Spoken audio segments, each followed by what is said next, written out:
بسم الله الرحمن الرحيم. الحمد لله رب العالمين، والصلاة والسلام على رسوله الكريم.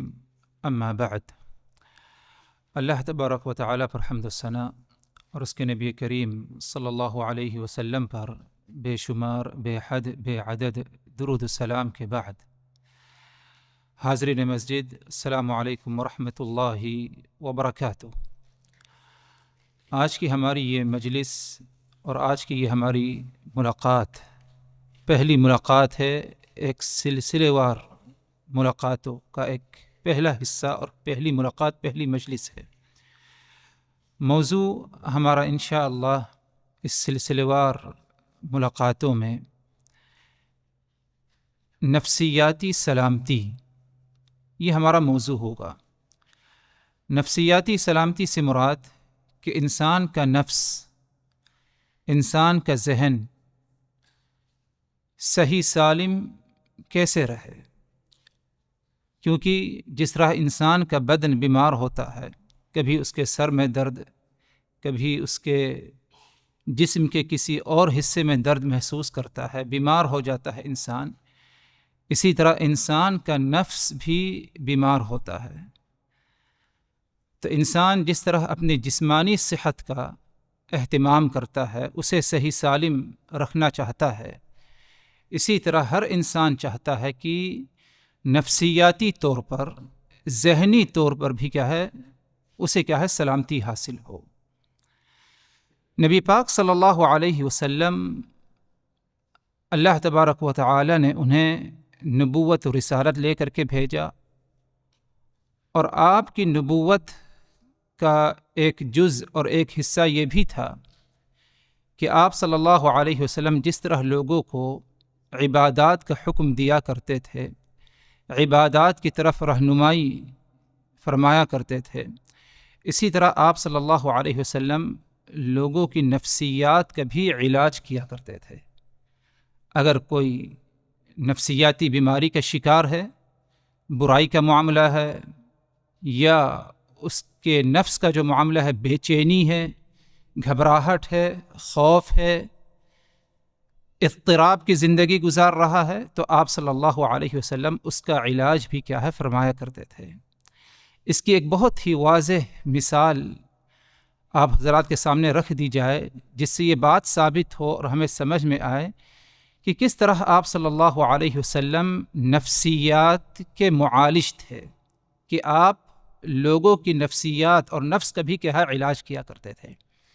مسند احمد کی روایت ہے کہ رسول اللہ صلی اللہ علیہ وسلم کے پاس ایک شخص آتا ہے اور کہتا ہے کہ یا رسول اللہ، آپ مجھے زنا کی اجازت دے دیجئے، آپ مجھے زنا، بدکاری، برائی کی اجازت طلب کرنے کے لیے آیا۔ کس سے طلب کر رہا ہے؟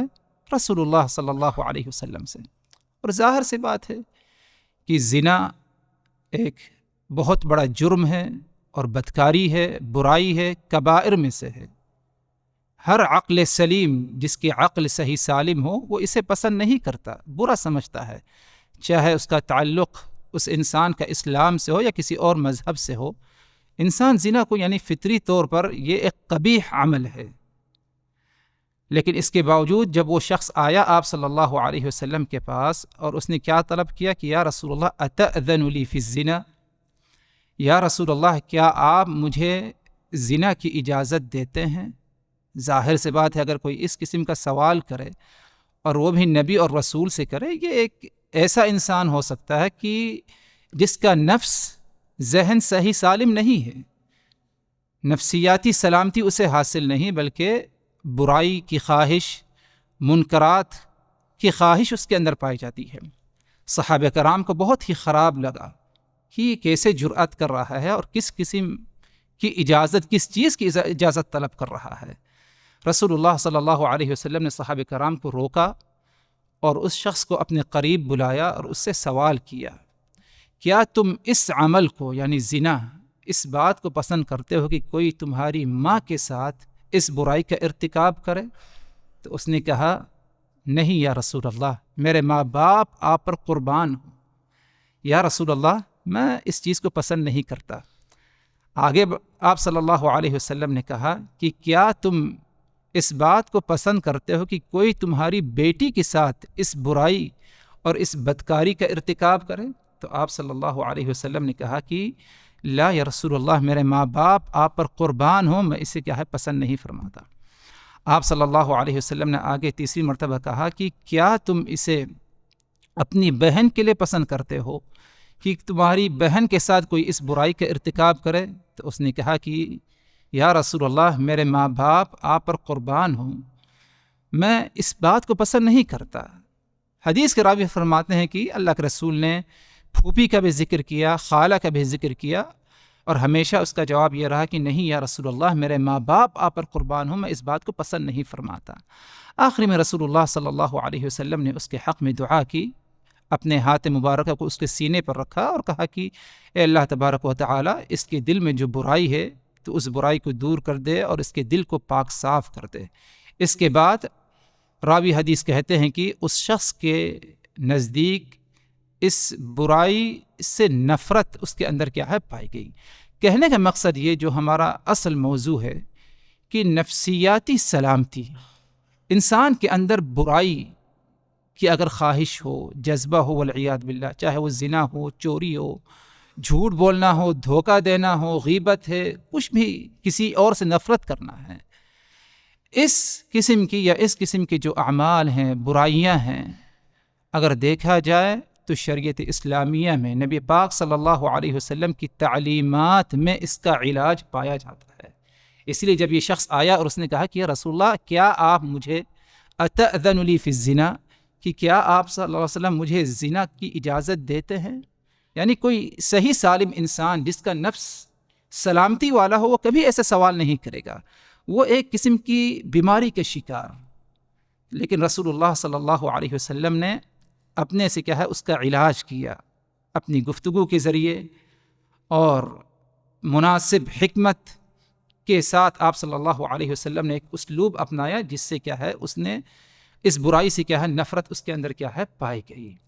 یہی معاملہ اگر دیکھا جائے محترم حضرات، مختلف اور بھی برائیوں کا، یہ نفسیاتی جو بیماریاں ہوتی ہیں، کبھی انسان کے اندر کسی برائی کرنے کا جذبہ یا اس کے اندر خواہش آ جائے والعیاذ باللہ، یا سوچ آ جائے، یا کبھی انسان کسی اور معاملے کو لے کر اس کا نفس بے چین ہو، اسے رات کو شاید سکون کی نیند نہیں آتی، کوئی معاملہ ہے، کوئی ٹینشن ہے، کوئی معاملہ اس کا بگڑ چکا ہے، یا اولاد کو لے کر کے، اہل و عیال کو لے کر کے وہ کسی معاملے کو لے کر فکر مند ہوتا ہے، بے چینی ہے، سکون نہیں، اطمینان نہیں، تو گویا کہ اس کا نفس، اس کا ذہن صحیح سالم نہیں۔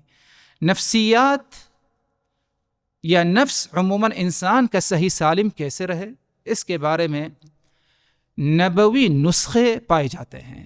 نبوی نسخے سے مراد یعنی رسول اللہ صلی اللہ علیہ وسلم نے اس کے بارے میں ہمیں بتایا کہ ایک انسان اپنے نفس کو صحیح سالم کیسے رکھے، بے چینی سے، گھبراہٹ سے، دیگر اور معاملات سے اپنے نفس کو سکون کیسے پہنچائے، اپنے ذہن کو سکون کیسے پہنچائے، اس کا نفس صحیح سالم کیسے رہے۔ آپ صلی اللہ علیہ وسلم کی احادیث پر اگر غور کیا جائے تو مختلف احادیث ہمیں اس سلسلے میں کیا ہے ملتی ہیں۔ آپ حضرات کے سامنے انشاءاللہ تقریباً نبوی نسخے جو اس معاملے میں ہیں وہ 42 جو ہے رکھے جائیں گے، جن میں سے 6 کا ذکر آج ہوگا اور باقی جو ہے آگے جو سلسلے وار جو ہماری ملاقات ہوگی، ہر ملاقات میں چند نسخے نبوی کیا ہے اس سلسلے میں کیا ہے رکھے جائیں گے۔ اللہ تبارک و تعالی مجھ کو درست باتیں کہنے کی، آپ حضرات کو اخلاص کے ساتھ سننے کی اور ہم سبوں کو اس پر عمل کرنے کی توفیق دے۔ نمبر 1، سب سے اہم اور سب سے بنیادی جو عمل ہے یا بنیادی بات نفس کو صحیح سالم رکھنے کے لیے وہ اللہ تبارک و تعالی پر ایمان اور اس پر توکل اور بھروسہ رکھنا، یہ سب سے اہم ہے۔ اگر انسان کسی قسم کی بیماری کا شکار ہے، اس کا نفس صحیح سالم نہیں، بے چینی ہے اسے، گھبراہٹ ہے، کسی معاملے کو لے کر بہت ہی زیادہ، دنیاوی معاملے کو لے کر بہت ہی زیادہ فکر ہے، اس کو زندگی میں سکون اطمینان نہیں مل رہا، تو وہ اپنے ایمان کا جائزہ لے اور اللہ تبارک و تعالی پر توکل، اعتماد، بھروسہ اس کا کتنا ہے، اس پر کیا ہے وہ غور و فکر کرے۔ کیونکہ اگر ایمان انسان کا مضبوط ہو اور توکل اللہ کی ذات پر اسی طرح ہو جس طرح اللہ پر توکل کرنے کا حق ہے، تو انسان کا نفس کیا ہے، صحیح سالم رہے گا۔ اس کی دلیل کیا ہے؟ صحیح حدیث ہے، مسند احمد جامع ترمذی کی روایت ہے۔ حدیث کے راوی حضرت عبداللہ ابن عباس رضی اللہ عنہما ہیں، فرماتے ہیں کنت خلف رسول اللہ صلی اللہ علیہ وسلم یوما، میں ایک دن رسول اللہ صلی اللہ علیہ وسلم کے ساتھ پیچھے بیٹھا ہوا تھا، یعنی آپ صلی اللہ علیہ وسلم کسی سواری پر سوار اور وہ پیچھے سوار، یا آپ چل رہے تھے اور عبداللہ ابن عباس آپ کے پیچھے کیا ہے موجود تھے۔ اور اس موقع پر عبداللہ ابن عباس کوئی بہت زیادہ عمر والے نہیں تھے، بلکہ آپ کا بچپنا تھا۔ آپ صلی اللہ علیہ وسلم نے کہا یا غلام، اے بیٹے، انی اعلمک کلمات، میں تمہیں چند کلمات بتانے جا رہا ہوں، چند کلمات کی تعلیم دینے جا رہا ہوں، چند کلمات میں تمہیں سکھانے جا رہا ہوں۔ یا غلام، اے بیٹے، اے لڑکے، اے بیٹے، میں تمہیں چند کلمات سکھانے جا رہا ہوں، چند کلمات کی تعلیم دینے جا رہا ہوں۔ وہ کلمات کیا تھے؟ آپ نے فرمایا احفظ اللہ یحفظک، تم اللہ کی حفاظت کرو تو اللہ تبارک و تعالی تمہاری حفاظت فرمائے گا۔ آگے فرمایا آپ صلی اللہ علیہ وسلم نے احفظ اللہ تجدہ تجاہک، تم اللہ کی حفاظت کرو، تم اللہ کو اپنے سامنے پاؤ گے۔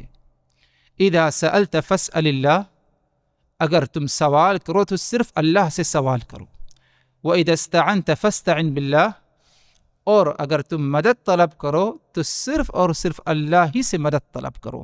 وَعْلَمْ، اور یاد رکھو، تمہارے علم میں یہ بات ہونی چاہیے، ان الامة لو اجتمعت على ان ينفعوك بشيء لم ينفعوك الا بشيء قد كتبه الله لك، اگر امت تمام لوگ اکٹھا ہو جائیں، جمع ہو جائیں تمہیں نفع فائدہ پہنچانے کے لیے، تو تمہیں فائدہ اور نفع نہیں پہنچا سکتے مگر صرف وہی جو اللہ تبارک و تعالی نے تمہارے حق میں، تمہارے نصیب میں لکھ دیا ہے۔ آگے فرمایا آپ صلی اللہ علیہ وسلم نے وَلَوْ اجْتَمَعُوا عَلَىٰ أَن يَضُرُّوكَ بِشَيْءٍ لَمْ يَضُرُّوكَ إِلَّا بِشَيْءٍ قَدْ كَتَبَهُ اللَّهُ عَلَيْكَ، اسی طرح اگر امت اس بات پر جمع ہو جائے، اکٹھا ہو جائے کہ تمہیں کچھ نقصان پہنچائیں، تو کچھ نقصان نہیں پہنچا سکتے مگر صرف وہی جو اللہ تبارک و تعالی نے تمہارے حق میں، تمہارے نصیب میں لکھ دیا ہے۔ آگے فرمایا آپ صلی اللہ علیہ وسلم نے رفعت الاقلام وجفت الصحف، کہ قلم اٹھا لی گئی ہے اور صحیفے خشک ہو گئے ہیں۔ اس حدیث پر اگر ہم غور کریں محترم حضرات، یقیناً اس بات کا ہمیں ثبوت ملتا ہے کہ اللہ تبارک و تعالی پر ایمان رکھنا، اللہ پر توکل اور بھروسہ رکھنا، یہ سب سے اہم عمل ہے۔ انسان کا نفس صحیح سالم رہے، کسی قسم کی بیماری کا اس کا نفس کیا ہے شکار نہ ہو۔ اور وہ کیسے؟ آپ صلی اللہ علیہ وسلم نے کیا کہا؟ احفظ اللہ یحفظک۔ عبداللہ ابن عباس سے کہا کہ اے میرے بیٹے، احفظ اللہ یحفظک، تم اللہ کی حفاظت کرو تو اللہ تبارک و تعالی تمہاری حفاظت فرمائے گا۔ اللہ کی حفاظت کرو، کیا ہم یا اللہ تبارک و تعالی ہماری حفاظت کا محتاج ہے؟ اللہ اس کا محتاج نہیں، اللہ غنی ہے، بے نیاز ہے۔ مطلب یہ ہے کہ احفظ اللہ، کہ اللہ تبارک و تعالی نے جن باتوں کا تمہیں حکم دے دیا ہے، اللہ کے اوامر، اللہ کے احکام کی تم حفاظت کرو۔ اللہ نے نماز کا حکم دیا ہے، تم نماز کے پابند ہو جاؤ۔ اللہ تبارک و تعالی نے تمہیں نیک اعمال کرنے کا حکم دیا ہے، تم اس کے پابند ہو جاؤ۔ برائیوں سے رکنے کا حکم دیا ہے، تم اس کے پابند ہو جاؤ۔ اللہ نے اس بات کو پسند فرمایا کہ ہمیشہ تم پاک صاف رہو، طہارت سے رہو، اس کے تم پابند ہو جاؤ۔ اللہ تبارک و تعالی نے حکم دیا کہ ہم اپنے اعضاء جوارح کو، اپنی نگاہوں کو، اپنے کانوں کو برائیوں سے محفوظ رکھیں، ہم اس کے کیا ہے پابند ہو جائیں۔ یہ مطلب ہے احفظ اللہ، کہ تم اللہ کی شریعت کی پابندی کرو۔ اللہ نے جن باتوں کا حکم دیا ہے اس پر عمل کرو، جن باتوں سے روک دیا ہے اللہ نے، ہم ان سے کیا ہے اپنے آپ کو بھی کیا ہے روک لیں، ان کے قریب تک کیا ہے نہ بھٹکیں۔ اگر ہم نے اللہ کی حفاظت کی اس طرح جس طرح اس کی وضاحت ہوئی احفظ اللہ، تو نتیجے میں کیا ہے یحفظ کا، اللہ تبارک و تعالی ہماری حفاظت فرمائے گا۔ اگر ہم نے اللہ کی حفاظت کی تو اللہ تبارک و تعالی ہماری حفاظت فرمائے گا۔ اور اللہ رب العزت اگر اپنے بندے کی حفاظت کرتا ہے تو اس میں دو قسم کی حفاظت شامل ہے۔ نمبر ایک کہ اللہ تبارک و تعالی اس کے بدن کی، اس کی اولاد کی، اس کے مال کی، دنیاوی امور میں اس کی کیا ہے حفاظت فرمائے گا۔ انسان ذہنی پریشانی کا شکار ہوتا ہے، اس کا نفس بے چین ہوتا ہے۔ ظاہر سی بات ہے اگر انسان اللہ تبارک و تعالی کی حفاظت کرے، اللہ کے احکام کی حفاظت کرے، جس طرح حفاظت کرنے کا ہمیں حکم ہے اور حق ہے، تو یقیناً اللہ تبارک و تعالی ہمارے ہر معاملے کی حفاظت فرمائے گا، یہاں تک کہ ہمارا ذہن، ہماری سوچ، ہمارا نفس بھی کیا ہے اللہ تبارک و تعالی کی طرف سے کیا ہے محفوظ رہے گا۔ ایک حفاظت تو یہ ہے۔ دوسری حفاظت جو انسان کو حاصل ہوگی اللہ تبارک و تعالی کی طرف سے، جب انسان اللہ کی حفاظت کرے گا، وہ یہ کہ روز قیامت اللہ تبارک و تعالی اس کی حفاظت کرے گا، اور ساتھ ہی ساتھ دنیا میں اس کی دین کی حفاظت ہوگی۔ دنیا میں کیا ہے اس کی دین کی حفاظت، کیونکہ انسان اگرچہ ایمان والا ہے لیکن انسان اس بات کی ضمانت نہیں دے سکتا کہ کیا وہ موت تک ایمان پر رہے گا۔ اس لیے اللہ کے رسول صلی اللہ علیہ وسلم نے ایک موقع پر کیا فرمایا کہ یصبح الرجل مؤمنا ویمسی کافرا، ویمسی مؤمنا ویصبح کافرا، کہ اس کی صبح ایمان کی حالت میں ہوتی ہے، شام آتے تک وہ کفر میں منتقل ہو جاتا ہے، اور اگر اس کی شام ایمان کی حالت میں ہو تو صبح ہوتے ہوئے کیا ہے وہ کفر میں کیا ہے منتقل ہو جاتا ہے۔ کیوں؟ کیونکہ اتنے فتنے ہیں، برائیاں ہیں، شہوات، شبہات، اس میں انسان مبتلا ہو جاتا ہے اور اس کا دین کیا ہے ضائع ہو جاتا ہے۔ تو جب بندہ اللہ تبارک و تعالی کی حفاظت فرمائے گا، اللہ کے اوامر کی، اللہ کی اطاعت فرما برداری کرے گا، تو رب العزت اس کی دین کی بھی حفاظت فرمائے گا، اسے شہوات سے بچنے کی توفیق دے گا، اور اسی طرح شبہات سے بھی اللہ تبارک و تعالی اسے بچنے کی کیا ہے توفیق دے گا۔ تو یہ ہے احفظ اللہ یحفظک، کہ تم اللہ کی حفاظت کرو، اللہ تبارک و تعالی تمہاری حفاظت فرمائے گا۔ جس میں انسان کا ذہن ہے، انسان کا نفس ہے، اللہ تبارک و تعالی اس کی بھی حفاظت فرمائے گا۔ آگے فرمایا آپ صلی اللہ علیہ وسلم نے احفظ اللہ تجدہ تجاہک، تم اللہ کی حفاظت کرو، تم ہمیشہ اللہ کو اپنے سامنے پاؤ گے، یعنی ہمیشہ اللہ تبارک و تعالی تمہارے ساتھ رہے گا، اللہ کی معیت تمہیں حاصل ہوگی۔ یہ نہیں کہ تمہیں ایسے ہی چھوڑ دیا جائے، بلکہ اللہ تبارک و تعالی کی معیت تمہیں حاصل ہوگی، ہمیشہ اللہ تبارک و تعالی کی تم حفاظت میں رہو گے۔ یہی وجہ ہے، یعنی رسول اللہ صلی اللہ علیہ وسلم کی سیرت میں اگر غور کریں، جب آپ صلی اللہ علیہ وسلم ہجرت کے لیے نکلے مکہ المکرمہ سے مدینہ المنورہ کی طرف، تو اس موقع پر آپ کے ساتھ حضرت ابوبکر صدیق رضی اللہ عنہ تھے۔ آپ صلی اللہ علیہ وسلم نے چند راتیں، چند دن پناہ لی غار ثور میں جا کر کے، اور قریش مکہ، کفار مکہ آپ صلی اللہ علیہ وسلم کو ڈھونڈتے تلاشتے اس غار تک پہنچ گئے جس غار میں آپ صلی اللہ علیہ وسلم ابو بکر کے ساتھ موجود ہیں. آپ نے پناہ لی ہوئی تھی. یہاں تک کہ روایتوں میں آتا ہے کہ اگر ان میں سے کوئی اپنے قدموں کی طرف دیکھتا، کفار قریش مکہ میں سے جو اس غار تک پہنچے تھے، اگر وہ اپنی نگاہ کو نیچے لے جاتے، اپنے قدموں کو اگر دیکھنا چاہتے، تو ان کی نگاہ ضرور اللہ کے رسول پر اور ابو بکر پر کیا پڑتی. اس موقع پر ابو بکر صدیق رضی اللہ عنہ گھبرا اٹھتے. گھبراہٹ، خوف کہ کہیں ہمیں دیکھ نہ لیں، ہمیں گرفتار کر لیں، ہمارے ساتھ زیادتی ہو. آس پڑوس میں ادھر ارد گرد کوئی ہے بھی نہیں. اس موقع پر آپ صلی اللہ علیہ وسلم نے کیا فرمایا؟ یا ابا بکر، اے ابو بکر، ما ظنک باثنین اللہ ثالثہما. اے ابو بکر، تمہارا کیا خیال ہے ان دو کے بارے میں جن کا تیسرا اللہ ہے؟ اے ابو بکر، تمہارا کیا خیال ہے ان دو کے بارے میں جن کے ساتھ تیسرا کون ہے؟ اللہ تبارک و تعالی کی ذات ہے. لا تحزن، تم ڈرو مت، خوف مت کھاؤ. یہ ڈر اور خوف، حزن، غمگینی انسان کی نفسیات کو کمزور کر دیتی ہے. تو اس وقت ابو بکر صدیق رضی اللہ عنہ وقتی طور پر اس نفسیاتی بیماری کے شکار ہوئے، جسے ہم حزن کہہ سکتے ہیں، گھبراہٹ، خوف دشمن سے. لیکن آپ صلی اللہ علیہ وسلم نے اس موقع پر کیا کہا؟ لا تحزن ان اللہ معنا، تم گھبراؤ مت، اللہ تبارک و تعالی ہمارے ساتھ ہے. یہ مطلب ہے اللہ کے رسول کے فرمان کا، احفظ اللہ تجدہ تجاہک، کہ جب تم اللہ کی حفاظت کرو گے، یعنی اللہ کے احکام کی، شریعت کی پابندی کرو گے، احکام کو ضائع نہیں کرو گے، تجدہ تجاہک، تو تم اللہ کو اپنے سامنے پاؤ گے، یعنی اللہ کی معیت تمہیں حاصل ہوگی.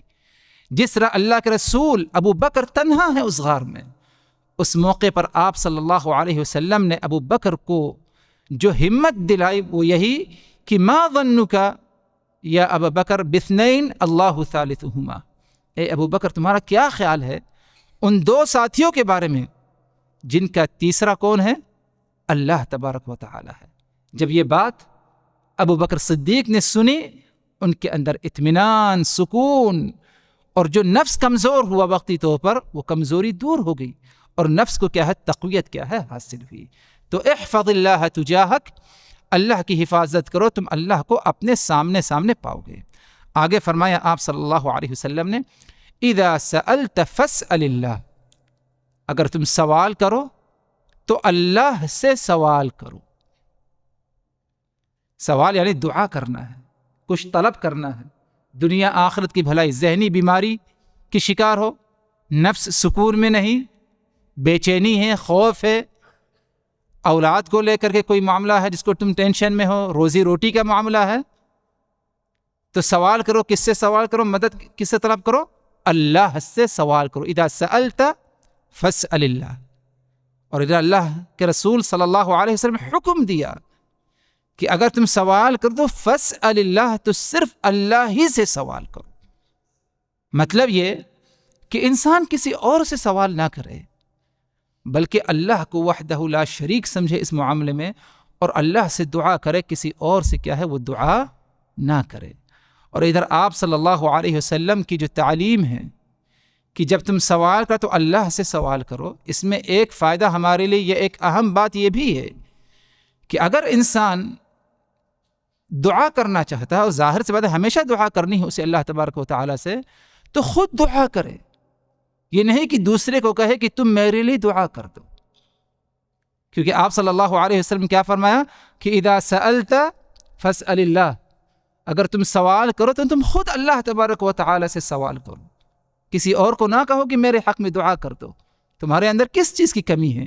تم ایمان والے ہو، شریعت کے پابند ہو، اللہ تبارک و تعالیٰ پر توکل کا ایک اہم جز ہے، ایک اہم تقاضا ہے اللہ پر توکل کا، کہ انسان کو اللہ پر یقین ہے کہ میں جب دعا کروں گا اللہ میری دعا کو رد نہیں کرے گا. تو اسے ضرورت ہی نہیں کسی دوسرے سے کہنے کی کہ تم میرے حق میں کیا ہے دعا کرو. اسی لیے ایمان کا اعلیٰ درجہ اور صحیح طریقہ یہ ہے کہ انسان اپنے معاملات کو لے کر خود اپنے سے دعا کرے، دوسرے کے سامنے کیا ہے اپنی محتاجگی کو کیا ہے بیان نہ کرے۔ آگے فرمایا آپ صلی اللہ علیہ وسلم نے وَإِذَا اسْتَعَنْتَ فَاسْتَعِنْ بِاللَّهِ، اگر تمہیں مدد طلب کرنی ہے تو صرف اللہ سے مدد طلب کرو، کسی اور سے نہیں۔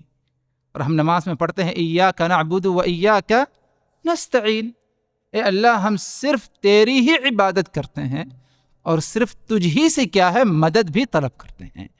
تو آپ نے عبداللہ ابن عباس کو یہی تعلیم، یہی نصیحت، یہی وصیت کی کہ اذا استعنت فاستعن باللہ، اگر تمہیں مدد طلب کرنی ہے تو تم اللہ سے مدد طلب کرو۔ آگے فرمایا آپ صلی اللہ علیہ وسلم نے وَعْلَمْ، اے ابن عباس یاد رکھو، ان الامت، کی پوری امت، تمام لوگ اکٹھا ہو جائیں، جمع ہو جائیں تمہیں کچھ فائدہ پہنچانے کے لیے، تو فائدہ نہیں پہنچا سکتے مگر صرف وہی جو اللہ تبارک و تعالی نے تمہارے حق میں لکھ دیا ہے۔ یہ ہے تقدیر پر ایمان، کہ انسان بسا اوقات کسی معاملے کو لے کر اپنے کوشش کرتا ہے، لوگوں سے سفارشیں کروائے گا، لوگوں سے اپنی معاملے کا حل طلب کرے گا اور امید رکھے گا، اور لوگ شاید کوشش بھی کریں، امید یہی کی جاتی ہے ہمیشہ ایک مسلمان سے، لیکن شاید ان کی کوششیں کامیاب نہیں ہوتی، تو انسان اس وقت شکوہ شکایت کرنے لگتا ہے کہ فلاں نے، یا بدگمانی کرنے لگتا ہے کہ فلاں نے جو ہے میری کوئی مدد نہیں کی، میرے معاملے کو اہمیت نہیں دیا۔ اس قسم کی باتیں کہنا کیا ہے مناسب نہیں ہے۔ یہ ایمان اور تقدیر پر ایمان اگر دیکھا جائے تو اس کے کمزوری آپ کے اندر پائی جاتی ہے، کیونکہ اگر پوری امت اکٹھا ہو جائے، آپ صلی اللہ علیہ وسلم فرماتے ہیں تمہیں کچھ فائدہ پہنچانے کے لیے، تو فائدہ نہیں پہنچا سکتے مگر صرف وہی جو اللہ تبارک و تعالی نے تمہارے نصیب میں لکھ دیا ہے۔ آگے فرمایا آپ صلی اللہ علیہ وسلم نے وَعْلَمْ، اسی طرح اس بات کو بھی یاد رکھو کہ اگر پوری امت اس بات پر اکٹھا ہو جائے، جمع ہو جائے، سب اس بات پر متفق ہو جائیں، سب مل کر کے تمہیں نقصان پہنچانا چاہتے ہیں، تم ایک جانب اکیلے تنہا اور پورے لوگ ایک جانب تمہیں کچھ نقصان پہنچانا چاہتے ہیں، کچھ نقصان نہیں پہنچا سکتے مگر صرف وہی جو اللہ تبارک و تعالی نے تمہارے نصیب میں لکھ دیا ہے۔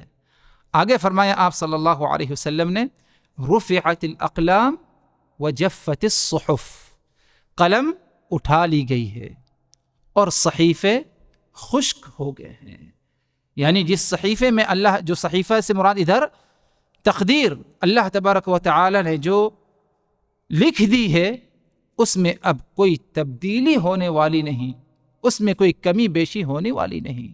تو اسی لیے انسان تقدیر پر ایمان رکھے اور اللہ تبارک و تعالی پر توکل اور بھروسہ ہمیشہ کیا رکھے۔ تو بات چل رہی تھی کہ پہلی جو سب سے اہم نبوی نسخہ ہے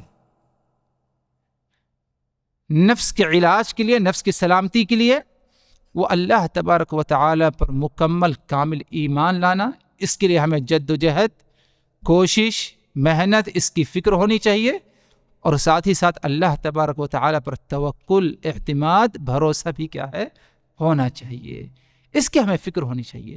آپ اگر نفس میں بے چینی ہے، ذہنی ٹینشن، پریشانی ہے، تو اس وقت ایسے موقع پر ادھر ادھر شکوہ شکایت کرنے سے پہلے ہم میں سے ہر ایک کو چاہے کہ ہم اپنے نفس کا محاسبہ کریں، اپنے ایمان کا جائزہ لیں، اللہ پر توکل، اعتماد، بھروسہ کتنا ہے ہمارا؟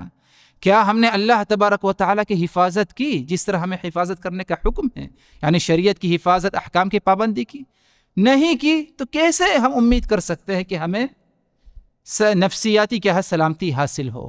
تو نفسیاتی سلامتی کے لیے شریعت کی اگر پابندی ہوگی، احکام کی پابندی ہوگی، اللہ تبارک و تعالی ہماری حفاظت فرمائے گا اور اللہ تبارک و تعالی کی معیت ہمیں کیا ہے حاصل ہوگی۔ آگے بڑھتے ہیں، ایک دوسرا نسخہ اور ایک دوسری بات جو نفسیاتی سلامتی کے لیے ہے وہ یہ کہ تقدیر کے معاملے کو لے کر ہمارے اندر اطمینان پایا جائے، یعنی اگر کوئی فیصلہ ہو گیا آپ کے حق میں تو اس تقدیر کا ہم انکار نہ کریں، شکوہ شکایت نہ کریں، بلکہ ہمارے اندر استسلام پایا جانا چاہیے کہ ہم اپنے آپ کو اس فیصلے کو کیا ہے ہم تسلیم کر رہے ہیں، اس فیصلے کا ہم انکار نہیں کرتے۔ انسان کی کسی عزیز کسی قریب کی موت ہو جائے، یہ تقدیر میں لکھا تھا آپ کے بھی اور اس کے بھی۔ اب اس موقع پر کوئی شکوہ شکایت کرنے کی ضرورت نہیں، بلکہ اس تقدیر اس فیصلے کو ہم تسلیم کریں۔ اسی طرح روزی روٹی کا معاملہ ہو یا کوئی اور معاملہ ہو، جو کچھ انسان کے حق میں ہوتا ہے، چاہے وہ خیر کا معاملہ ہو یا شر کا معاملہ ہو، وہ انسان کی تقدیر میں لکھا ہوا ہے۔ تو تقدیر کو تسلیم کریں اور اس میں کوئی شکوہ شکایت اور کسی قسم کی کوئی بات ہم اس موقع پر جو ہے نہ کہیں۔ اگر اس کی ہم نے پابندی کی، اپنے زبان کی حفاظت کی اور دل سے ہم نے تقدیر پر ایمان رکھا، اس فیصلے کو تسلیم کیا، تو انشاءاللہ ہمارا نفس کیا ہے محفوظ رہے گا، بے چینی کے شکار نہیں ہوگا، اور اسی طرح نفس میں کسی قسم کا اضطراب کیا ہے نہیں پایا جائے گا۔ اس کی دلیل کیا ہے؟ اللہ کے رسول صلی اللہ علیہ وسلم کا فرمان، جیسے کہ صحیح مسلم کی روایت ہے، حدیث کی راوی حضرت صہیب الرومی رضی اللہ عنہ ہیں، فرماتے ہیں کہ نبی پاک صلی اللہ علیہ وسلم نے ایک موقع پر کہا کہ عجبا لامر المؤمن، مومن کا معاملہ اس پر مجھے تعجب ہوتا ہے۔ کس کے معاملے پر؟ مومن، ایمان والا۔ اور ایمان والے سے مراد ادھر جس نے اللہ کو وحدہ لا شریک سمجھا، آخری نبی محمد صلی اللہ علیہ وسلم کی نبوت اور رسالت کو تسلیم کیا، اور اسی طرح دیگر جو ارکان ایمان ہے اس پر ایمان لائے، یہ مومن ہے۔ جو زبان سے اقرار کیا، دل میں وہی چیز ہے، اور اسی کی ترجمانی اس کے اعضاء اور جوارح سے ہیں۔ تو آپ صلی اللہ علیہ وسلم فرماتے ہیں کہ عجبا لامر المؤمن، مومن کا معاملہ عجیب و غریب ہے، یعنی آپ کو مومن کے معاملے پر تعجب ہو رہا ہے۔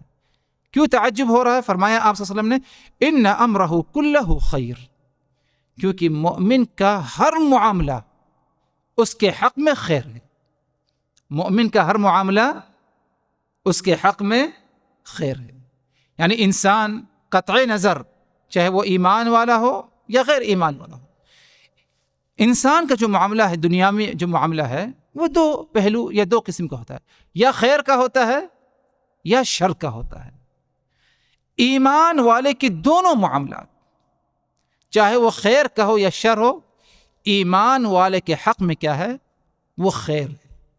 تو آپ صلی اللہ علیہ وسلم فرماتے ہیں کہ عجبا لامر المؤمن، مومن کے معاملہ عجیب و غریب ہے، کیونکہ اس کا ہر معاملہ خیر والا معاملہ ہے۔ گوئے کہ یہ بات کہ ہر معاملہ اس کا خیر والا ہے، یہ صرف اور صرف ایمان والے ہی کو ہے، غیر ایمان والے کو یہ نصیب نہیں ہے۔ مزید وضاحت آپ صلی اللہ علیہ وسلم نے آگے کی، اس کی فرمایا آپ صلی اللہ علیہ وسلم نے وَلَيْسَ ذَاكَ لِأَحَدٍ إِلَّا لِلْمُؤْمِنِ، کہ مومن کا ہر معاملہ اس کے حق میں خیر ہے، اور یہ ہونا کہ ہر معاملہ خیر ہے یہ صرف اور صرف ایمان والے کو ہے، إِلَّا لِلْمُؤْمِنِ، صرف ایمان والے کو۔ فرمایا آپ صلی اللہ علیہ وسلم نے آگے ان اصابته سرا شکر فکان خیر اللہ وان اصابته ضرا صبر فکان خیر اللہ، اگر ایمان والے کو کوئی خوشی پہنچتی ہے، کوئی خوشی کا معاملہ ہوتا ہے، پیش آتا ہے، شکر فکان خیر اللہ، تو اس پر وہ شکر ادا کرتا ہے۔ کس کا شکر ادا کرتا ہے؟ اللہ تبارک و تعالی کا شکر ادا کرتا ہے۔ تو اس نے نعمت کے حصول پر، خوشحالی کے موقع پر اللہ کا شکر ادا کیا۔ یہ نہیں کہا کہ یہ میری اپنی محنت کا نتیجہ ہے، یہ یا میرا کمال ہے۔ یعنی جب قارون کو کہا گیا کہ اللہ کے راہ میں خرچ کرو، تو قارون نے کیا کہا؟ انما اوتیتہ، کہ میں نے جو ہے مجھے جو مال حاصل خزانہ، یہ تو میری محنت ہے، میرا علم تھا، یہ اس کا نتیجہ ہے۔ ایمان والے کو جب نعمت حاصل ہوتی، چھوٹی سی چھوٹی نعمت، بڑی سی بڑی نعمت اس کی نگاہ میں ہو، وہ اللہ تبارک و تعالی کی طرف اس نعمت کو منسوب کرتا ہے کہ اس میں میرا کوئی لینا دینا نہیں، جو کچھ ہوئے نعمت حاصل ہوئی اللہ تبارک و تعالیٰ کی طرف سے. تو نعمت حاصل ہوئی، شاکارہ، تو اس نے اللہ کا شکر ادا کیا، فکان خیر اللہ، تو یہ اس کے حق میں کیا ہے؟ خیر تھا. وَإِنْ أَصَابَتْهُ ضَرًّا صَبَرَ فَكَانَ خَيْرَ اللَّهُ، اور اگر اسے کچھ نقصان پہنچتا ہے، کوئی مصیبت آتی ہے، روزی روٹی کا معاملہ ہو، اس میں کچھ نقصان ہو جائے اس کا، یا کوئی اور معاملہ ہے اس میں کچھ نقصان ہو جائے، جانی نقصان ہو جائے، مالی نقصان ہو جائے، تو اس موقع پر کیا کرتا ہے؟ صبر فکان خیر اللہ، تو اس موقع پر وہ صبر کرتا ہے، شکوہ شکایت نہیں کرتا. جو نقصان ہوا اس پر یقین رکھتا ہے کہ تقدیر میں ہے، اور اسے کیا ہے؟ تسلیم کرتا ہے، اس فیصلے کو تسلیم کرتا ہے، اس فیصلے کا انکار نہیں کرتا، اس فیصلے کو تسلیم کرتا ہے اور صبر کرتا ہے، اس امید میں کہ صبر کرنے کا حکم جب اللہ تبارک و تعالی نے ہمیں دیا تو اس پر بہت ہی زیادہ اجر و ثواب ہے. تو مصیبت کے آنے پر، پریشانی کے آنے پر اس نے جب صبر کیا، اس تقدیر کا انکار نہیں کیا، غلط بول نہیں بولے، تو اس کا یہ صبر کرنا یہ بھی اس کے حق میں کیا خیر ہے. کیوں خیر ہے؟ کیونکہ صبر کا اجر و ثواب بہت زیادہ ہے. جب انسان صبر کر لے، اور صبر کب کرے؟ یہ نہیں کہ شکوہ شکایت کرنے کے بعد صبر کرے، بلکہ مصیبت جیسے اس کے سامنے پیش آئی، جیسے ہی اسے اس کا احساس ہوا، فوری طور پر کیا اللہ تبارک و تعالی کی طرف متوجہ ہوتا ہے. انا للہ و انا الیہ راجعون، اللہم اجرنی فی مصیبتی واخلف لی خیرا منہا. اس قسم کے الفاظ پڑھتا ہے، اس کا اقرار کرتا ہے، اس پر غور و فکر کرتا ہے. یہ نہیں کہ لوگوں کے سامنے شکوہ شکایت کرتا ہے، بلکہ پہلی فرصت میں صبر کرتا ہے اور صبر کا مظاہرہ کرتا ہے. اگر ایسا صبر پایا گیا تو اس کا اجر و ثواب کتنا ہے؟ اس صبر کے اجر و ثواب کا کوئی حساب ہی نہیں ہے. اللہ تبارک و تعالی نے قرآن مجید میں کیا فرمایا کہ انما یوفی الصابرون اجرہم بغیر حساب، کہ صبر کرنے والوں کو جو اجر و ثواب دیا جائے گا بغیر حساب، اس کا کوئی حساب ہی نہیں کتنا اجر و ثواب ہے، کسی کو نہیں معلوم، صرف اور صرف اللہ تبارک و تعالی کو اس کے بارے میں کیا ہے؟ معلوم ہے. تو اسی لیے جب مصیبت آتی ہے، شکوہ شکایت کا جب ایک موقع رہتا ہے، اس وقت انسان فطری طور پر شاید شکوہ شکایت کرے، تو اس موقع پر ایمان والے کا جو رویہ ہے وہ مختلف ہوتا ہے تمام لوگوں سے. وہ پہلی فرصت میں صبر کرتا ہے اور اس فیصلے کو تسلیم کرتا ہے. تو یہ مصیبت اور پریشانی کا جو معاملہ تھا، یہ بھی ایمان والے کے حق میں کیا ہے؟ خیر ہے. اور یہ چیز اگر دیکھا جائے معاملہ صرف ایمان والے کو حاصل ہے. کیا جس شخص کے اندر ایمان نہیں وہ اس صبر کرتا ہے اس طرح جس طرح ایمان والا نہیں کرتا؟ وہ صبر پہلے شکوہ شکایت بہت کچھ کہے گا، تقدیر کا فیصلے کا انکار کرے گا، اس کے بعد جا کر کے کہے کہ بھائی چلو اب صبر کر لیتے ہیں، تھوڑا سا ہمت باندھتے ہیں. ایمان والے کا معاملہ اس طرح کیا ہے؟ نہیں ہوتا. اگر بھلائی اسے حاصل ہوئی تو اس موقع پہ فوری طور پر اللہ کا شکر ادا کرتا ہے، اور اگر کچھ نقصان پہنچ گیا، کوئی مصیبت آ گئی، کوئی بلا میں ہے، تو اس وقت اس تقدیر کو تسلیم کرتا ہے، تقدیر کا انکار نہیں کرتا اور صبر کرتا ہے. ظاہر سی بات ہے کہ انسان اگر تقدیر پر ایمان رکھے اور اللہ کے فیصلوں کو تسلیم کرے، اس میں کوئی شکوہ شکایت نہ کرے، ظاہر سی بات ہے کہ نفسیاتی سلامتی اسے کیا ہے؟ حاصل ہوگی. ایک تیسرا نسخہ، نبوی نسخہ اس معاملے میں اگر دیکھا جائے تو وہ یہ ہے کہ آخرت کی انسان فکر کرے، آخرت کے بارے میں انسان سوچے،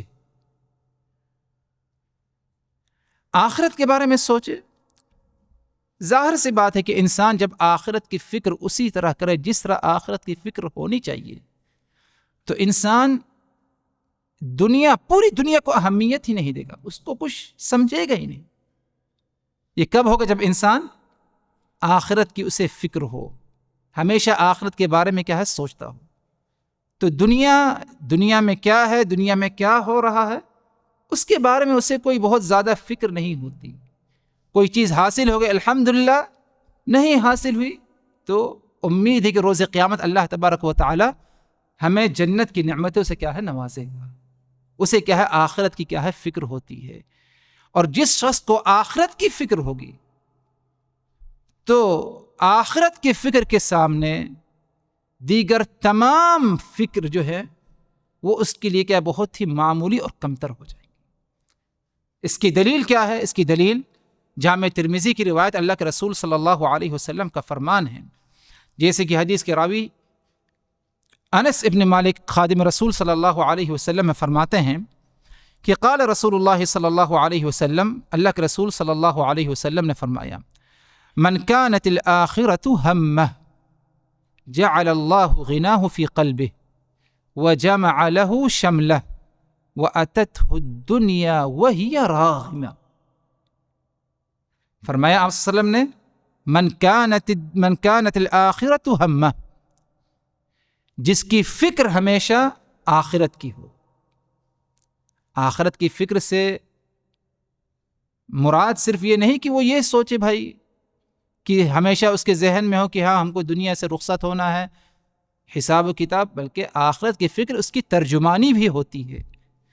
یعنی صحیح معنوں میں انسان کے بارے میں کب کہا جا سکتا ہے کہ یہ آخرت کی فکر کرتا ہے؟ جب اس کے عمل اس طرح ہو، نماز کا پابند ہو، دیگر تمام نیکیوں کا پابند ہو، برائیوں سے اپنے آپ کو روکتا ہو، برائی کے قریب بھی نہیں بھٹکتا ہو، اس کے بارے میں سوچتا بھی نہیں۔ جب انسان کی بظاہر یہ کیفیت ہوگی تو ہم کہہ سکتے ہیں کہ وہ اسے کیا ہے؟ آخرت کی فکر ہے۔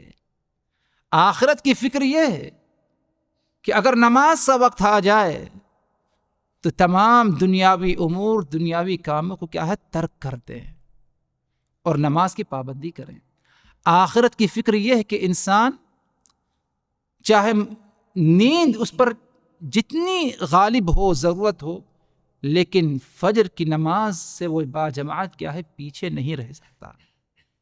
ہو سکتا ہے اسے اس بات کا ڈر ہے کہ اگر میں رات دیر تک جاگتا رہ گیا تو شاید نماز فجر مجھ سے رہ جائے گی، تو اس لیے وہ جلدی سو جاتا ہے۔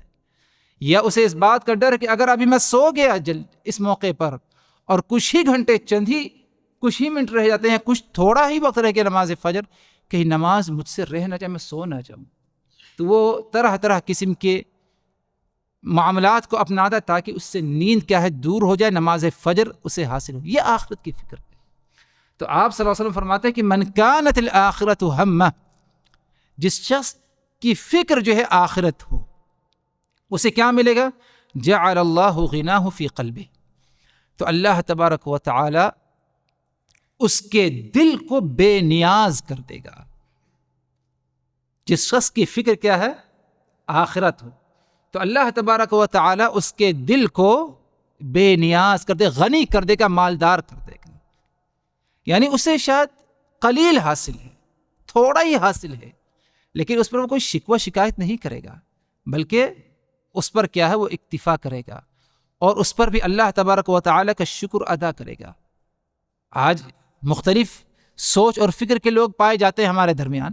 بسا اوقات انسان محنت کے مطابق اسے بظاہر نتیجہ نظر نہیں آتا، محنت کے مطابق اس کی آمدنی کمائی نہیں ہوتی، تو وہ شکوہ شکایت کرتا ہے کہ فلاں مجھ سے کم محنت کرتا ہے، مجھ سے کم اس کا معاملہ ہے، لیکن اس کے باوجود آمدنی اس کی مجھ سے زیادہ ہو رہی۔ کیوں؟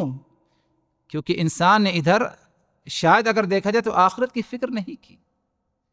اگر آخرت کی فکر ہے تو قلیل ہی آپ کے پاس ہے، تھوڑا ہی مال ہے، لیکن اللہ تبارک و تعالی آپ کے دل کو غنی کر دے گا، مالدار کر دے گا، اس پر بھی کیا ہے؟ آپ اکتفا کریں گے۔ یعنی اللہ کے رسول صلی اللہ علیہ وسلم کا زمانہ دیکھیے، آپ صلی اللہ علیہ وسلم کے گھر میں کئی ہفتے گزر جاتے، مہینے گزر جاتے، کھانے پینے کو کچھ نہیں ہوا کرتا، صرف اور صرف الاسودان، پانی اور کھجوریں ہوا کرتی تھی، آگ جلتی ہی نہیں تھی، کچھ ہے ہی نہیں پکانے کے لیے، لیکن اس کے باوجود کیا ہے؟ سعادت کی، اطمینان کی زندگی اللہ کے رسول صلی اللہ علیہ وسلم کو اور اسے صحابہ کرام کو بھی حاصل ہوئی، نصیب ہوئی۔ کیوں؟ کیونکہ ان کا دل کیا ہے؟ غنی تھا، دل ان کا کیا ہے؟ بے نیاز تھا، مالدار تھا، اس کے اندر غنا تھا، دوسروں کی محتاجگی نہیں، کوئی شکوہ شکایت نہیں، انہیں آخرت کی کیا ہے؟ فکر ہے۔ تو آپ صلی اللہ علیہ وسلم فرمائے من کانت الآخرۃ ہمہ، جس کی فکر آخرت ہو، جعل اللہ غناہ فی قلبہ، تو اللہ تبارک و تعالی اس کے دل کو کیا ہے غنی کر دے گا. وَجَمَعَ لَهُ شَمْلَهُ، اور اللہ تبارک و تعالی اس کے معاملات کو سمیٹ دے گا. بس اوقات انسان شکوہ شکایت کرتا ہے کہ بہت کام ہے، معاملات کو ہم انجام نہیں دے سکتے، کام کرتے کرتے تھک جاتے ہیں. آج جو ہمارا ٹارگٹ تھا یہ کر لیں فلاں، کل وہ نہیں کر پائے، یہ کام کرنا ہے تو دوسرا کام انسان بھول جاتا ہے. تو آپ صلی اللہ علیہ وسلم فرماتے ہیں جس کی فکر آخرت کی ہو، اللہ تبارک و تعالیٰ اس کے تمام معاملات کو کیا ہے سمیٹ دے گا، اس کے معاملات کو کیا ہے آسان فرما دے گا. آگے فرمایا آپ صلی اللہ علیہ وسلم نے وَأَتَتْهُ الدُّنْيَا وَهِيَ رَاغِمَةٌ، اور دنیا اس کے پاس آئے گی ذلیل ہو کر کے آئے گی. وَأَتَتْهُ الدُّنْيَا وَهِيَ رَاغِمَةٌ، دنیا اس کے پاس ذلیل ہو کر کے آئے گی. اس نے دنیا حاصل کرنے کے لیے محنت نہیں کیا، یعنی یہ نہیں کہ آخرت کو ترک کر کے اس نے دنیا کو ترجیح دی، ایسا کیا ہی نہیں. نماز کا معاملہ آ جائے تو اپنی آمدنی، اپنی دکانداری پر نماز کو اہمیت دیا اس نے. نماز کا معاملہ آ جائے تو اپنے نیند پر، اپنے آرام پر اس نے نماز کو ترجیح دی، اہمیت دی. اولاد کا معاملہ آ جائے تو اولاد کی جو خواہشات ہے اس معاملے میں اللہ تبارک و تعالیٰ کو ناراض نہیں کیا. یہ آخرت کی فکر ہے. جب ایسا معاملہ ہوگا، دنیا کے پیچھے نہیں دوڑتا، تو یہ دنیا اس کے پاس راغمہ، زبردستی ذلیل ہو کر کے اس تک پہنچے گی. آگے فرمایا آپ صلی اللہ علیہ وسلم نے وَمَنْ كَانَتِ الدُّنْيَا هَمَّهُ، اور جس کی فکر دنیا ہو، صرف دنیا ہو، آخرت کی فکر نہیں. آخرت کی اگر فکر ہے تو کم ہے، لیکن دنیا اس کی فکر ہے. دنیا حاصل کرنے کے لیے دن اور رات ایک کر دیتا ہے. رات جاگنی ہو دنیا کے حصول کے لیے، رات آرام سے جاگ لے گا. لیکن اگر تہجد کے لیے کہا جائے، تہجد کی پابندی نہیں کرے گا. رات جاگنی ہو دنیا کے حصول کے لیے، فلائٹ ہے، سفر کرنا ہے، تو بغیر الارم کی شاید وہ اٹھ جائے گا، اور شاید اسے نیند میں نہ کہیں مجھ سے فلائٹ نہ چھوٹ جائے رات کی. اگر 2 بجے فلائٹ ہے مثلا، یا 4 بجے فلائٹ ہے، لیکن اگر اسی وقت نماز کا وقت ہے تو نماز کے لیے اس کی آنکھ نہیں کھلے گی، بلکہ وہ گہری نیند سو جائے گا اور نیند اس پر غالب ہو جائے گی.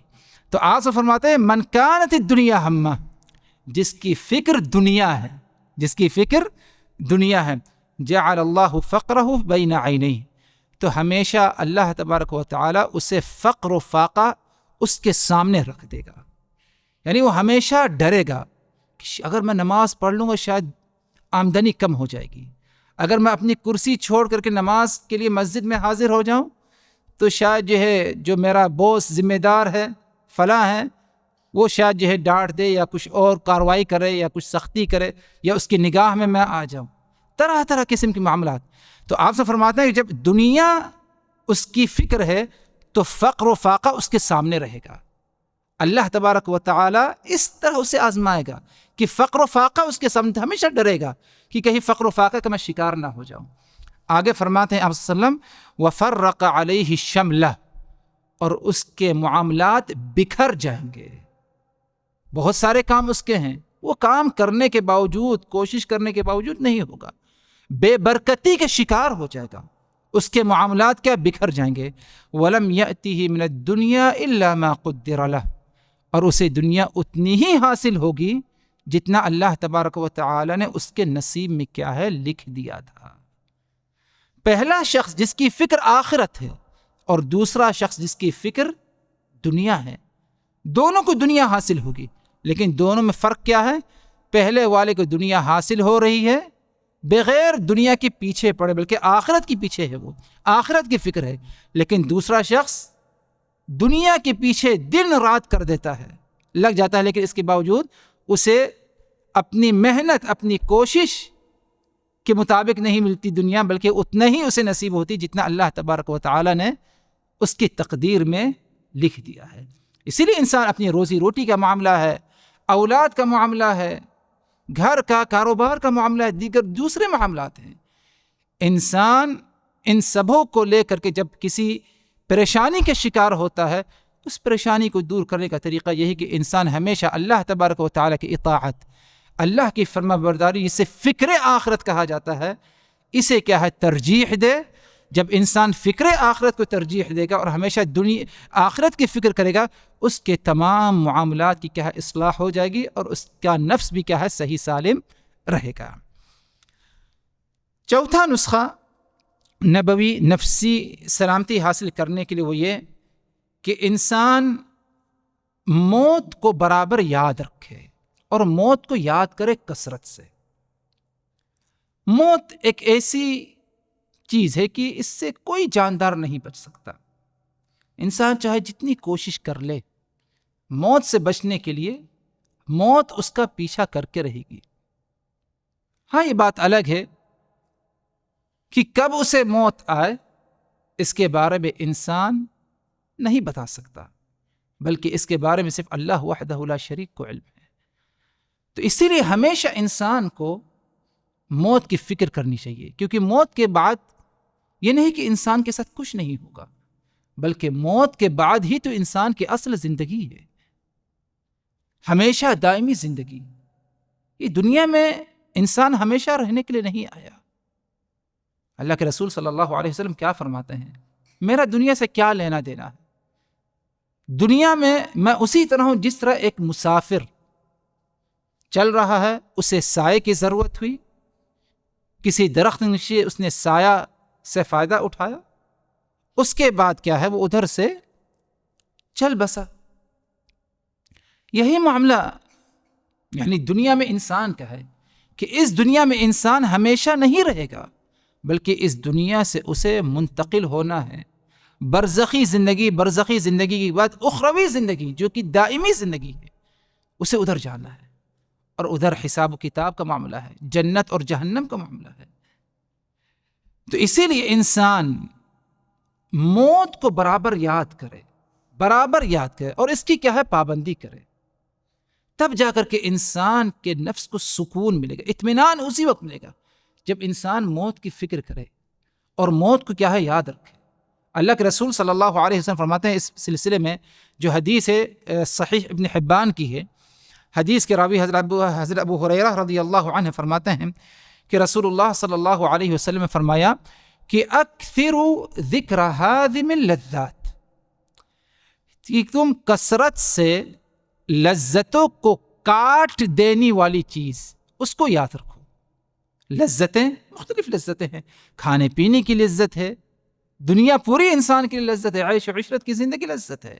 تو آپ فرماتے ہیں اکثروا ذکر ہادم اللذات، کہ لذتوں کو کاٹ دینے والی جو چیز ہے اس کو تم یاد کرو، اکثروا کثرت سے یاد کرو۔ وہ کیا چیز ہے؟ آپ صلی اللہ علیہ وسلم فرمائے کہ الموت، وہ موت ہے، یعنی موت کو تم کثرت سے یاد کرو، کیونکہ موت ایک ایسی چیز ہے کہ وہ انسان کی مختلف قسم کی لذتوں کو کاٹ دیتی ہے۔ اگر خود انسان پر موت آئے تو اس کی ہر لذتیں کٹ گئی، ختم ہو گئی، اور اگر کسی کے گھر میں موت آئی تو وہ بھی اس موت سے متاثر ہوتا ہے، اس کی بہت ساری لذتیں کیا وقتی طور پر کیا رک جاتی ہیں۔ تو آپ فرماتے ہیں اکثروا ذکر ہادم اللذات الموت، کہ تم کثرت سے لذتوں کو کاٹ دینے والی چیزوں کو چیز کو یاد کرو، اور وہ موت ہے۔ آگے فرماتے ہیں آپ صلی اللہ علیہ وسلم فَإِنَّهُ لَمْ يَذْكُرْهُ أَحَدٌ فِي ضِيقٍ مِّنَ الْعَيْشِ إِلَّا وَسَّعَهُ عَلَيْهِ، جب کبھی کوئی انسان روزی کی تنگی کا شکار ہے، اس کی روزی روٹی تنگی میں ہے، روزی روٹی کو لے کر ٹینشن میں ہے، فکر میں ہے، وہ جب موت کو یاد کرے گا تو موت اس فکر کو کیا ہے بھلا دے گی، کیونکہ ایک انسان ایک ایمان والا جب موت کو یاد کرتا ہے تو اس کے اندر یہ ایمان ہے۔ ٹھیک ہے، اگر دنیا میں یہ کوئی پریشانی ہے روزی روٹی کے معاملے کو لے کر، لیکن اگر ہم اس پر صبر کریں گے تو موت کے بعد کا معاملہ ہے، یا جس دنیا کے پیچھے اتنا زیادہ ہم بھاگتے دوڑتے، جس کی ہم نے اتنی زیادہ ٹینشن فکر کی ہوئی ہے روزی روٹی کو لے کر، اس سے زیادہ فکر تو موت کی ہونی چاہیے۔ پتہ نہیں اس روزی روٹی جس کے لیے ہم کوشش کریں اس تک ہم پہنچ سکیں یا نہ پہنچ سکیں، کہیں اس سے پہلے ہماری موت تو نہ آ جائے۔ تو آپ نے فرمایا کہ اس قسم کا اگر معاملہ انسان کا ہے کہ اس کی روزی روٹی تنگی میں ہے، تنگی کی زندگی میں ہے، تو اس وقت وہ موت کو کیا ہے یاد کرے۔ جب موت کو یاد کرے گا الا وسعہ علیہ، تو یہ موت اس کے اندر کیا ہے؟ کشادگی ڈال دے گی۔ آگے فرمایا آپ صلی اللہ علیہ وسلم ولا ذکرہ فی سعۃ الا ضیقها علیہ، اور جب کبھی انسان خوشحالی میں موت کو یاد کرے گا تو اس موقع پر یہ خوشحالی کا معاملہ جو ہے اس کے لیے کیا ہے؟ تنگ ہو جائے گا۔ یعنی مفہوم اس کا اس طرح ہے کہ انسان اگر خوشحالی کے موقع پر موت کو یاد کرے گا تو اس موقع پر کیا ہے؟ اس خوشحالی کو لے کر وہ منغمس نہیں ہو جائے گا کہ بہت ہی زیادہ اس خوشحالی کے ماحول میں پڑھ کر انسان اللہ کو بھلا دے۔ یعنی انسان کے پاس جب مال کی کمی ہے تو شاید اللہ کو یاد کرے، لیکن جب مال بہت زیادہ آ جاتا ہے تو انسان بہت ساری برائیوں کو کیا ارتکاب کرنے لگتا ہے۔ لیکن اگر اسے موت کی فکر ہو کہ کہیں میں اس قسم کی برائیوں میں مبتلا ہوں، مال کا غلط فائدہ اٹھا رہا ہوں، اور اگر مجھے موت آ جائے تو کیا کروں گا، تو اس موقع پر کا انسان اپنے آپ کو حدود میں رکھے گا۔ تو اسی لیے آپ صلی اللہ علیہ وسلم نے کہا کہ ہر موقع پر برابر پابندی کے ساتھ کیا ہے؟ موت کو تم کیا ہے؟ یاد رکھو۔ تو یہ بھی ایک علاج ہے نفس کو کیا ہے؟ صحیح سالم رکھنے کے لیے، کہ انسان چاہے خوشحالی میں ہے تب موت کو یاد رکھے اور موت کو یاد کرے کثرت سے، اسی طرح اگر انسان تنگی میں ہے، پریشانی میں ہے، تب بھی موت کو کیا ہے؟ برابر یاد کرے، موت سے کیا ہے؟ غافل نہ رہے، اٹھتے بیٹھتے چلتے پھرتے موت کی فکر یا موت کو کیا ہے؟ اسے کیا ہے؟ یاد رکھنا چاہیے۔ پانچواں نسخہ نفسیاتی سلامتی کے لیے وہ یہ کہ انسان شیطانی وسوسے کو دور کرے، شیطانی وسوسے کو دور کرے، یا نفس کا جو وسوسہ ہوتا ہے، نفس میں انسان نفس اس کا وسوسے میں پڑ جاتا ہے، اسے کیا ہے؟ دور کرے۔ اور وسوسہ شیطان کی طرف سے ہوتا ہے، اور شیطان کا معاملہ ایسا ہے کہ شیطان کسی بھٹکے ہوئے گمراہ ہوئے انسان کے ساتھ وہ محنت نہیں کرتا جو محنت شیطان ایمان والے کے ساتھ کرتا ہے۔ شیطان ایک گمراہ انسان، اس کے ساتھ وہ محنت نہیں کرتا اس کو بھٹکانے کے لیے جو محنت شیطان ایک ایمان والے کے ساتھ کرتا ہے، کہ وہ گمراہ ہو چکا ہے، بھٹک چکا ہے، گمراہی میں ہے وہ، لیکن ایمان والا تو ایمان پر ہے، اسے بھٹکانا ہے شیطان کو۔ شیطان نے اس کا وعدہ کیا ہے، عزم کیا ہے اللہ سے، اسی کے لیے تو مہلت طلب کی ہے کہ تیرے نیک بندوں کو میں صراط مستقیم سے بھٹکا کر کے رہوں گا۔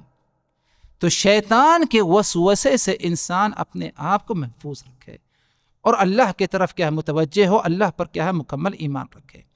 اس سلسلے میں اگر دیکھا جائے صحیح بخاری صحیح مسلم کی حدیث ہے، حدیث کے راوی حضرت ابو ہریرہ رضی اللہ عنہ فرماتے ہیں کہ رسول اللہ صلی اللہ علیہ وسلم نے فرمایا یأتی الشیطان احدکم فیقول من خلق کذا من خلق کذا حتی یقول من خلق ربک فإذا بلغه فلیستعذ باللہ ولینتہی۔ تم میں سے کسی کے پاس شیطان آتا ہے اور کہتا ہے کہ فلاں کو کس نے بنایا، فلاں چیز کو کس نے بنایا، یہاں تک کہ شیطان اسے اس درجے تک پہنچا دیتا ہے کہ اگر فلاں کو اللہ نے بنایا، فلاں چیز کو اللہ نے بنایا، تو اللہ کو کس نے بنایا؟ شیطان یہ وسوسہ ڈالتا ہے۔ تو آپ صلی اللہ علیہ وسلم فرمایا کہ اگر ایسی کیفیت ہو، وسوسے کے شکار ہو جاؤ اس قسم کے شیطانی وسوسے کے، فلیستعذ باللہ، تو تم میں سے ہر ایک کو چاہیے کہ اللہ تبارک و تعالی کی پناہ طلب کرے شیطان سے، یعنی اعوذ باللہ من الشیطان الرجیم کی پابندی کرے، ولینتہی، اور اس حرکت سے، اس قسم کی سوچ سے اور اس قسم کے وسوسے سے کیا ہے؟ باز آ جائے۔ اس حدیث پر اگر غور کیا جائے تو آپ صلی اللہ علیہ وسلم نے شیطانی وسوسے سے کیسے بچا جائے، کیسے اپنے آپ کو محفوظ رکھا جائے، اس کے بارے میں آپ صلی اللہ علیہ وسلم نے ہمیں بتایا ہے۔ اور اگر دیکھا جائے انسان کا نفس بعض دفعہ مختلف شیطانی وسوسوں کا شکار ہو جاتا ہے، جیسے کہ کوئی اگر نقصان اسے پہنچ گیا، مالی نقصان، جانی نقصان، کوئی نقصان پہنچا، میرے ہی ساتھ یہ معاملہ کیوں ہوا، کسی اور کے ساتھ کیوں نہیں ہوا؟ تقدیر کا تو اس نے انکار کیا ہے، ادھر تقدیر کی تسلیم ہے، لیکن اگر دیکھا جائے تو یہ شیطانی وسوسہ ہے، شیطان اسے گمراہ کرتا ہے۔ تو ایسے موقع پر اگر اس قسم کی فکر آ جائے انسان کے ذہن میں آ جائے، اگرچہ وہ زبان سے نہیں کہتا لیکن ذہن میں بھی اگر اس کے آ جاتا ہے، فوری طور پر اس سے اللہ تبارک و تعالی کی طرف متوجہ ہو، اللہ کی پناہ طلب کرے شیطان مردود سے، اور اس کی پابندی کرے اعوذ باللہ من الشیطان الرجیم۔ یقیناً جو ہے انسان یعنی اگر دیکھا جائے اخلاص کے ساتھ اگر اللہ تبارک و تعالی کی طرف متوجہ ہوتا ہے، اللہ کی پناہ طلب کرتا ہے شیطان مردود سے، تو اللہ تبارک و تعالی اسے اپنی پناہ سے ضرور نوازے گا۔ اس پر ہمارا کیا ہے؟ یقین ہونا چاہیے۔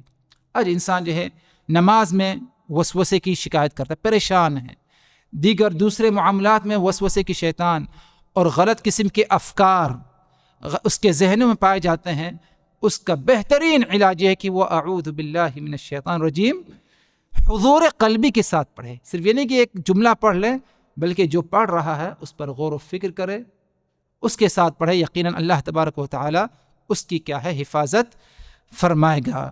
اسی لیے اگر دیکھا جائے کہ شیطان کی ایک چال یہ بھی ہے کہ شیطان خاص طور پر جب کسی ایک مومن ایمان والے کا جو معاملہ شدید قسم کی خوشی کا ہوتا ہے یا شدید قسم کی غمگینی اور پریشانی کا ہوتا ہے، تو ایسے موقع پر شیطان زیادہ کوشش کرتا ہے اسے کیا ہے؟ وسوسے میں مبتلا کرنے کا۔ کوئی بڑی خوشی آ گئی، انسان اس خوشی کو لے کر سنبھل نہیں رہا ہے، تو اس موقع پر شیطان اسے کسی نہ کسی وسوسے میں مبتلا کرنا چاہتا ہے، کسی نہ کسی غلط گمان، غلط باتوں میں مبتلا کرنا چاہتا ہے، یا کوئی مصیبت آگے، بڑی مصیبت انسان پر آ گئی ہے، بہت بڑا صدمہ ہے، تو اس موقع پر بھی شیطان کی پوری کوشش، ایک بہترین موقع شیطان کے لیے رہتا ہے کہ اس موقع پر اسے بھٹکایا جائے راہ ہدایت سے، اور اسے کیا ہے؟ وسوسے میں مبتلا کیا جائے۔ تو انسان اپنے آپ کو محفوظ رکھنے کی کوشش کرے، اللہ تبارک و تعالی سے توفیق طلب کرے، اور اسی طرح اگر شیطانی وسوسے کا شکار ہوتا ہے، ذہنی پریشانی کا شکار ہوتا ہے، تو وہ اعوذ باللہ من الشیطان الرجیم کی کیا ہے؟ پابندی کرے۔ چھٹی جو بات آپ حضرات کے سامنے آج کی اس مجلس میں رکھی جائے، اور یہ آخری بات ہے کہ نفسیاتی سلامتی کے لیے انسان ہمیشہ اچھی امید رکھے، انسان ہمیشہ اچھا گمان، اچھی امید رکھے، بدشگونی کا شکار نہ ہو انسان۔ اللہ کے رسول صلی اللہ علیہ وسلم فرماتے ہیں، جیسے کہ صحیح بخاری صحیح مسلم کی روایت ہے، حدیث کے راوی حضرت ابو ہریرہ رضی اللہ عنہ کہ رسول اللہ صلی اللہ علیہ وسلم نے فرمایا لا طیرہ وخیرها الفأل قالوا وما الفأل قال الکلمۃ الصالحہ یسمعها احدکم۔ فرمایا آپ صلی اللہ علیہ وسلم نے لا طیرہ، بدشگونی کی کوئی حقیقت نہیں شریعت میں۔ بدشگونی یعنی اس کی مثال یوں لے، جیسے کہ حدیث میں اس کا ذکر لا طیرہ، طیرہ طیر سے ہے، طیر کہتے ہیں عربی میں پرندے کو۔ جاہلیت میں عرب قسمت معلوم کرنے کے لیے آگے کیا فیصلہ ہوگا اس کے لیے پرندے کو اڑایا کرتے تھے۔ پرندہ اگر دائیں جانب اڑتا، جیسے کہ اگر کسی کو سفر کرنا ہے، سفر میں ہم جائیں یا نہ جائیں، خیر ہے یا کہ شر ہے، یہ تو غیب کا معاملہ ہے، اللہ کو معلوم ہے۔ لیکن جاہلیت میں لوگ کیا کرتے تھے کہ پرندے کو لاتے، پرندے کو اڑاتے۔ اگر پرندہ دائیں جانب جاتا تو سمجھتے کہ ہاں اس سفر میں کیا ہے؟ خیر ہے، سفر کے لیے نکل جاتے۔ اور اگر پرندہ بائیں جانب اڑتا تو یہ فیصلہ لیتے اس سے کہ نہیں، اس سفر میں کیا ہے؟ شر ہے، اور سفر ہم نہیں کریں گے۔ تو اس طرح کیا ہے؟ وہ فال نکالا کرتے یا بدشگونی کیا کرتے تھے۔ تو آپ صلی اللہ علیہ وسلم فرمایا کہ لا طیرہ، طیارہ کی کوئی حقیقت، بدشگونی کی کوئی حقیقت شریعت میں ہے ہی نہیں، کیونکہ خیر اور شر کے بارے میں پرندہ نہیں بتا سکتا۔ خیر اور شر کے بارے میں علم کس کو ہے؟ اللہ وحدہ لا شریک کو ہے۔ تو آپ نے فرمایا کہ لا طیرہ، طیارہ کی کوئی حقیقت نہیں۔ وخیرها الفأل، ہاں الفأل بہترین چیز ہے یا یہ اچھی چیز ہے الفأل۔ صحابہ کرام نے کہا کہ یا رسول اللہ وما الفأل، اے اللہ کے رسول فأل کیا ہے؟ تو آپ صلی اللہ علیہ وسلم فرمایا کہ فأل الکلمۃ الصالحہ یسمعها احدکم، فعل کہتے ہیں کہ اچھی گفتگو، اچھی بات جسے تم لوگ کیا ہے اسے سن لیتے ہو، اچھی بات تم لوگ جسے کیا ہے سن لیتے ہو۔ مثلا ایک شخص بیمار ہے، شدید بیماری کا شکار ہے، ڈاکٹر سب مایوس ہو چکے ہیں، نا امید ہو چکے ہیں، اب اس کے پاس کوئی زیارت کے لیے جائے، مزاج پرسی کے لیے جائے، تو اس کے سامنے یہ بات کہنا مناسب نہیں ہے اس کے عزیز و اقارب کو کہ بس اب اللہ کے فیصلے کا انتظار کرو، تیاری کرو، بلکہ اس موقع پر اچھی بات کہی جائے کہ اللہ تبارک و تعالیٰ سے اچھی امید رکھی جائے، اور اللہ تبارک و تعالیٰ تمہیں شفا ضرور دے گا، اللہ تبارک و تعالیٰ تمہیں شفا ضرور دے گا۔ اسی طرح کوئی انسان اگر راستے سے گزر رہا ہے، اس کی سواری خراب ہو گئی، اور سواری ایسی خراب ہوئی کہ وہ مایوس ہے کہ شاید اب گاڑی اسٹارٹ نہ ہو، آگے نہ بڑھے، بغیر کسی میکینک کے پاس لے جائے، اور کافی کوشش کی، تو اس موقع پر آپ ادھر پہنچ گئے، تو اسے مایوس نہ کریے، بلکہ اسے کیا ہے اچھی امید، اچھی بات کہیے جس سے اس کے اندر امید جاگ جائے۔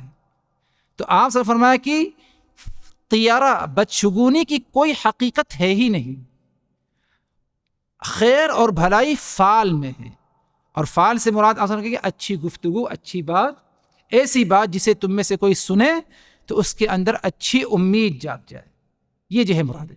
یہی معاملہ انسان کے نفس کے ساتھ ہوتا ہے۔ انسان کا نفس کبھی بے چینی کا شکار ہے، کبھی کسی اور اضطراب کا شکار ہوتا ہے، اس کا ذہن ٹینشن پریشانی کا شکار ہوتا ہے، تو اس موقع پر اس کے سامنے اگر اس قسم کی اچھی باتیں کہہ دی جائیں، یقیناً کیا ہے اس کے نفس کو سکون مل سکتا ہے، اس کا ذہن جو پریشان ہے وہ پریشانی اس سے کیا ہے دور ہو سکتی ہے، چاہے اس کی کسی بھی قسم کی پریشانی ہو۔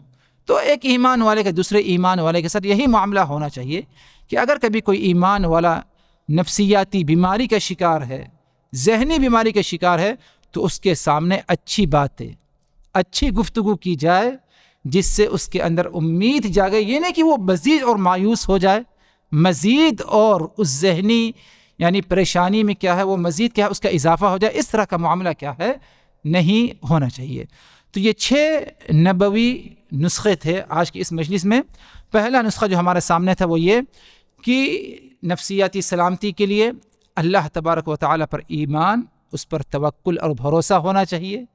یقیناً اگر اللہ پر ایمان ہے، اس پر توکل ہے، بھروسہ ہے، اللہ کے ہم نے حفاظت کی، اللہ تبارک و تعالیٰ ہماری حفاظت کیا ہے ضرور فرمائے گا۔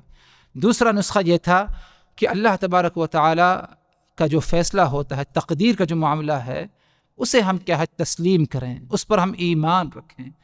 کوئی معاملہ پیش آ جائے، غمگینی کا، پریشانی کا، مصیبت کا، ابتلا اور آزمائش ہو، اس میں غلط بول ہم اپنی زبان سے نہ بولیں، بلکہ اس تقدیر پر ہم کیا ہے تسلیم کریں اسے۔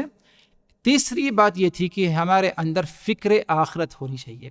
جب فکر آخرت ہوگی تو انسان کے سامنے دنیاوی ٹینشن، پریشانیاں سب اس کے لیے کیا ہے معمول اور ہلکی ہو جائیں گی۔